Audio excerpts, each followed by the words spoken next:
the Daily Ramble podcast. Good afternoon, everyone. Welcome to Claret and Booze. My name's Nick. This is my Daily Ramble. I hope you're all well. You might have seen me last night on the West Ham Massive with Gatesy. We did a kind of an Aston Villa preview, but talking about the transfer window and stuff like that. So I'm going to kind of give you a bit of a brief on that. Plus, we're going to touch on the rumours which are growing like wildfire about Kudus. We're going to talk about that as well. And reading between the lines on the bald mouthpiece's tweets on Soler and us pleading poverty, now saying we've well overspent. What do you reckon that means? Before we go anywhere else, if you're new to this channel, please subscribe. And as I always say, and I beg and I plead, please drop a like on the video. It does help us. Tells YouTube to share it around.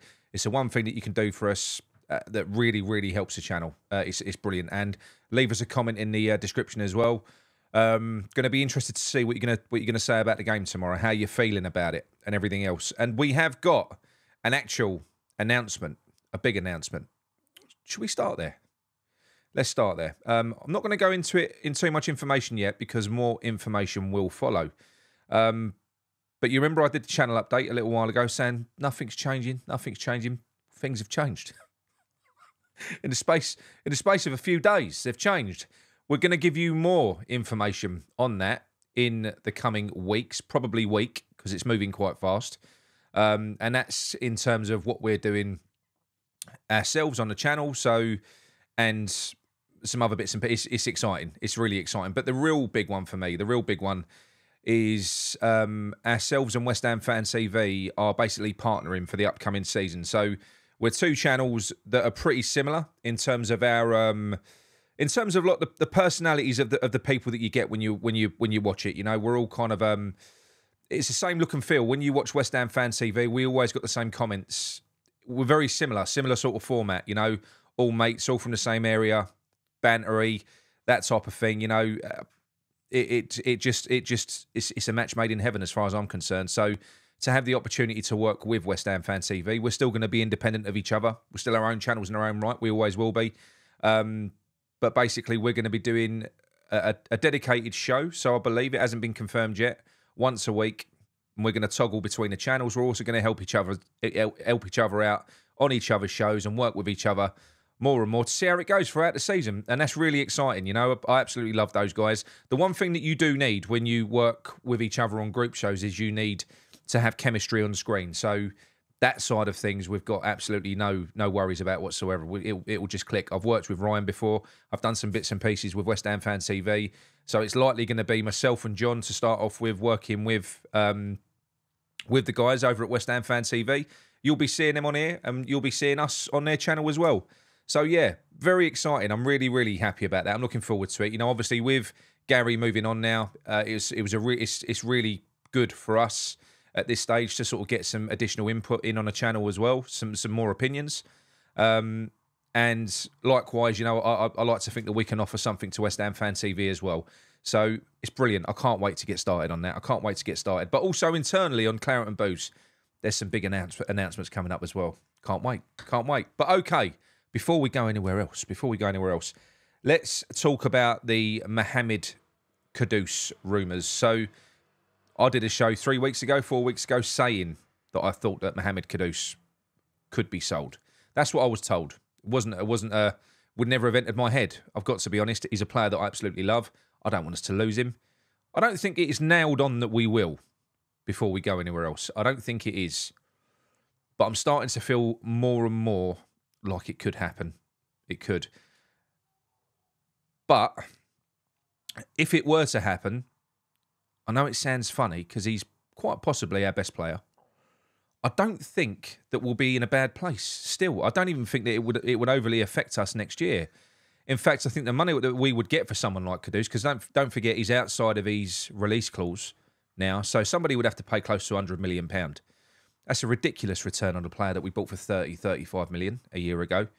We're in a really good place. We've got attackers all over the team now. If it did happen, which I don't want, we'd be fine.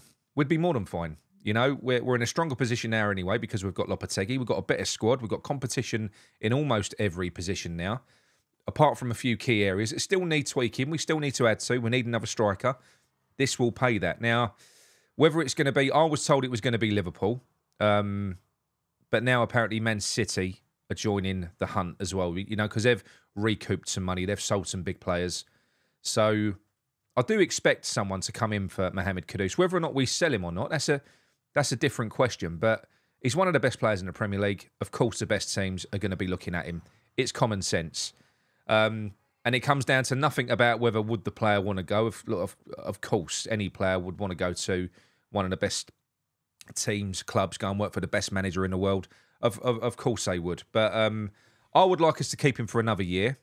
But that said, Tim Steidten could do an awful lot with 100 million. What does make me a little bit more nervous about it is the bald mouthpiece, as I spoke earlier on, you know, Sean Whetstone. I got sent a screenshot of a tweet through. I'm not on Twitter, so I don't see it directly, but I've seen the screenshot, and it's a quote from the senior source. You know who that is, saying we've massively overspent in this window. We'd like to buy Soler, who we're going to go on to talk about in a minute, but we haven't got the money. Basically saying we're skint. Now, what that is to me, if you read between the lines, that's queuing us up. We really want this player, but we can't afford it. We spent too much money. We've also got Duran as well. Because what would soften the blow of losing Kudus? If you think about it, you sell him for 100 million.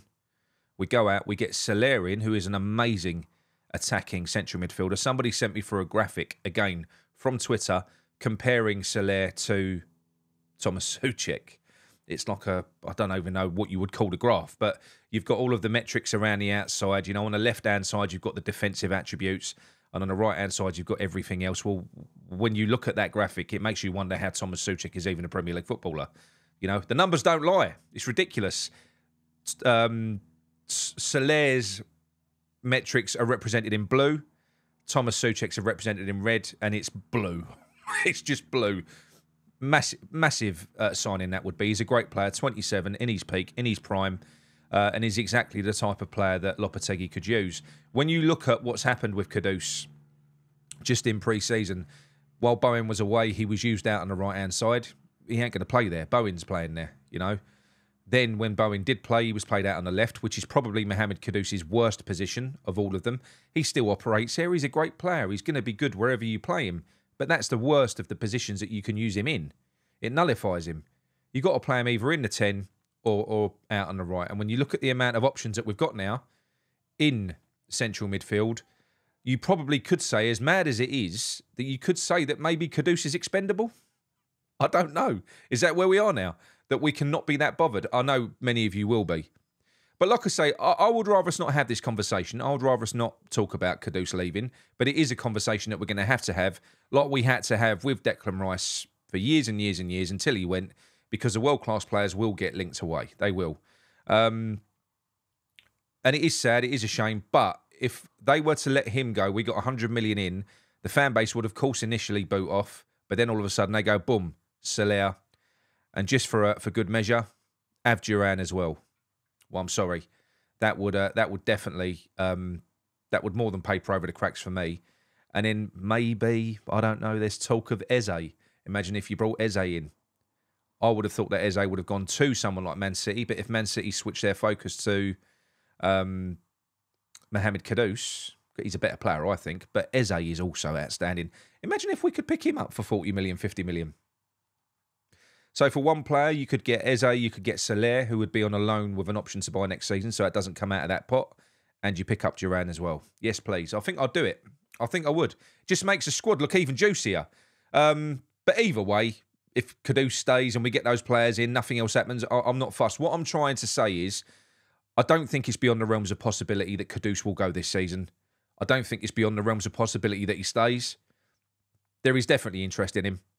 You can't think that there isn't going to be. He's a great player.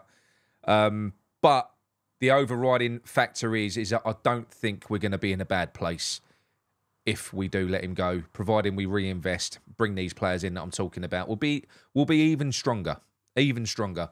We've got a great team, a great squad, a great manager. We're going to be fine. Players are going to leave from time to time. Unfortunately, that's the way of the world. So that's my thoughts on Mohamed Kudus and whether or not he could go. I'm not going to give my opinion on what I think will happen because I just don't know. What I would like to happen is that we would keep him. That's what I'd like to happen. But we shall see. We shall see. The other one is Soler. So that tweet that Sean Whetstone did put out there was relative to Soler. It's because there's so much interest in him now, and we know that we are keen. Lopetegui especially is keen on this player. The board are playing it down, and they could be playing it down also because we're trying to get a loan from PSG. Now we could do that. We could do that from PSG. We've done it before. We've done it with Areola. He's not a first-team player, so we could definitely do that if we was to have an obligation to buy, like we've done with Todibo. There's no reason why we couldn't engineer that deal. I think this player comes in. I think Soler is going to be the next one. So when you look at it in that respect, do we need to sell anyone else? We know there's going to be some other players that go out before the window closes because our squad is currently at, I think we've got a 25 where we know that we're trying everything we can to give Danny Ings, Kurt Zuma and Cornet away. We probably are going to end up doing that. And you've also got Thomas Souček and Cole Walker-Peters, James Ward-Prowse, players that we would accept offers for if they came in, especially if we got the likes of Solarian. So I think it's exciting. I think there's going to be a lot more movement in this transfer window yet, possibly more out than in. I think we'll get 2 to 3 more key additions, though. I really do. And I reckon we'll see 4 to 5 players go before that window slams shut. Moving on to Aston Villa. I did say yesterday on that channel, I don't want to sort of go over old ground. Anyone that hasn't watched it, I really enjoyed it. I did a show with Gatesy, and subscribe to his channel while you're over there. I said I fancied us to win 3-1. My reasoning for that, when you consider, I also said, I'm not expecting us to kick on straight away. I think you've got to give West Ham a chance. This is a new team. You've got to give the players a chance to get to know each other, to try and understand, you know, each other's movements, their positives and negatives. You know, it takes a long time to build a team, to build trust. But we've got the element of surprise in this one. Emery isn't going to have a clue what team we're going to field. He isn't going to have a clue how we're going to approach the game. Lopetegui has not shown his hand at all in pre-season. I don't think he's fielded anywhere close to what will be our starting 11 on Saturday. I don't think he has. So I think it's going to be very exciting. I think we are going to spring a surprise.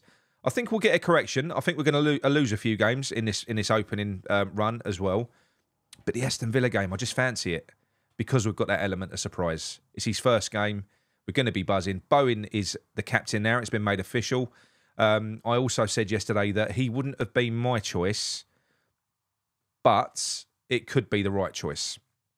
He's a player. We're looking at the likes of Kudus, who here for 1 season. He's going to be here for a maximum of 2. Possibly with Alvarez the same. If he doesn't leave in January, he would have been leaving in the summer by the sounds of it, but he got his injury. He'll probably leave eventually if we don't progress. So when you've got players like Bowen, who is essentially going to, I think, retire at West Ham, he'll be a club legend. It makes sense to give it to Bowen. My only concerns around Bowen is that he's not very vocal. He isn't what you would stereotypically call a captain, but he does lead by example on the pitch. He does absolutely deserve it. And he could grow into this role. Who's to say he doesn't become more vocal? He doesn't become more domineering. I know a lot of people are saying that your captain should be in the middle of the pitch, but my argument is that captaincy is just an armband. You need leadership throughout your team. You need leaders in every part of the field, especially. Well, we've got one in defence with Todibo, even Max Kilman as well. We've got one in midfield with Alvarez. Even Rodriguez has got a mouth on him.